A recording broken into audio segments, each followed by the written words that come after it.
Welcome to Soma Academy, where I make math simple. In today's video, I'm going to show you how to solve simple linear equations.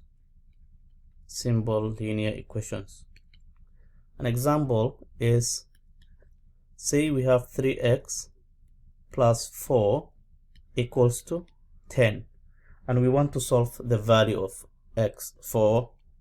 Solve for x. All we have to do is we have to consider this sign here. If the sign is positive, what we do is we subtract 4 from both sides of the equation, which would give me 3x is equal to, these 2 will cancel, 4 minus 4 is 0, and then 10 minus 4 is 6. After that, all you're left is you look at the coefficient of the variable x. If it is not 1, unless it's 1, then you always have to divide whatever the coefficient is to both sides of the equation. So you divide by 3.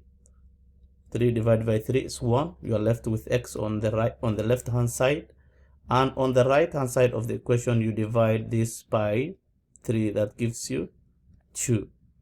So in this case, the answer, the value for x is equal to 2. What about when it is? Let us do another example where we have the sign as negative. So 4x minus 10 equals to, say, 18. Okay, so in this case, because the symbol here is negative, what we have to do is we add 10 to both sides of the equation. Negative 10 plus 10 is 0, so you have 4x equal to, you add these two, that gives you 28. So the next step is you look at the coefficient of x. It is 4, you divide by 4 both sides of the equation. Therefore you have x is equal to 7. Those are the two different situations where you have one time the sign is positive and the other time the sign is negative. I hope you found this helpful. Please do not forget to subscribe. Thank you.